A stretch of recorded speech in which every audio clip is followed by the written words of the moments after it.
Hello. Hi, I'm Julia Muja, and Hello, I have Julie. a double. Okay, Hi, it's great. good to meet you. Hi. Around somewhere, but What does that mean, I have a double? You're doing two interviews? well, it's it means I have 8 minutes instead of 4 minutes. Ah, fantastic. Right. And you may begin. And I Those may 8 minutes. begin. Okay, so how exciting was it for you to be able to translate your character from the stage to the screen? It was amazing. Yeah, I'm not aware of that happening very often, and I didn't believe that I would actually be doing the movie until I was on the set on day one, and even then I thought someone would come up and go, right, off you go, A-team in now.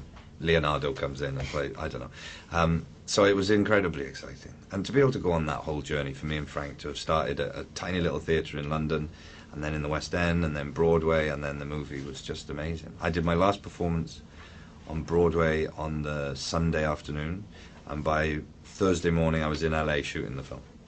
Wow. And Ron Howard, such an amazing filmmaker. Oh, yeah. And just an amazing man. You know, I loved making the film. I loved making the film with Ron because of what a great artist he is and what a great director, but also because he's just a wonderful person, and he's just a great man to be around and very inspiring to sort of see how you can have a life in film and not have to become some sort of monster. And he made a thrilling movie out of this thrilling show. Yeah. Well, I always remember when Ron came to see the play originally at the Donmar in London, and he stayed around afterwards to say hello to the cast and to say thank you and how much he'd enjoyed it, and it was obvious how much he'd been affected by it. And I think he's seen the play subsequently many times in the West End and Broadway, and his understanding of the piece is so good, I think, and the fact that he's able to make what worked on stage work on film, not in the same way. I think he understood the story so much and understood far better than any of us what actually made it work, so that he was then able to take the essence of that and make it work on film, rather than just going, right, we'll just do what they did in the play on film, because that just wouldn't work. You know, there's a lot of wonderful novels that don't make particularly good films, so there's no reason why a good play should make a good film.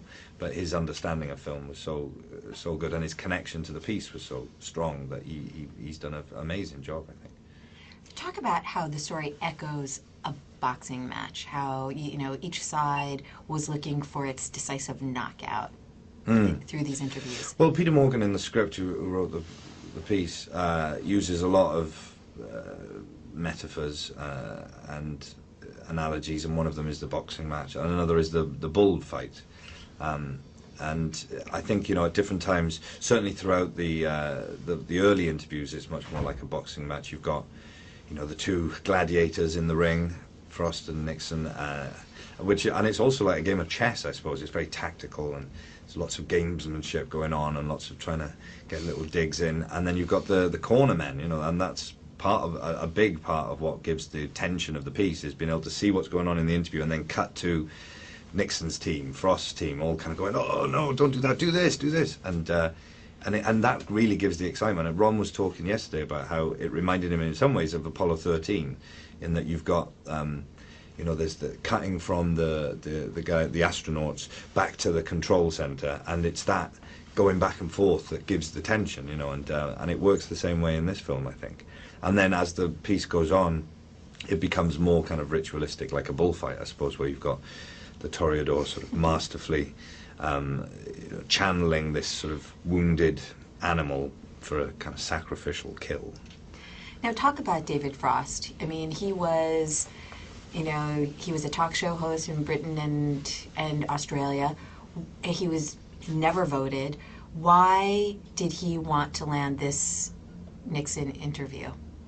Well, it's obviously in Britain, David Frost is sort of iconic, and he was the first huge television star in Britain, and it's sort of difficult to remember now, even for British people, certainly for Americans, just how influential and famous and how culturally significant David Frost was in Britain. When he did a show called That Was the Week That Was, it was so influential that the government had to take it off the TV when it was an election year, because it had so much sway over the populace. So Frost was not only sort of a star on TV, he was one of the most important people in Britain in terms of his influence And so by the time we get to the events of the film, he's had a talk show on in America, which did quite well but got pulled off because of ratings. And this is a man who wants world domination. You know, he's not a man who's his ambition is huge, and his ability is huge as well. And he was born for television, so he's kind of looking to get back to where he once was, and he's sort of obsessed with the idea of doing what he did in Britain in America, and it hasn't gone well for him in the past, and so he sees this interview with Nixon as being something that maybe will get him to where he wants to be, and of course Nixon feels the same way. So both men have huge amounts at stake.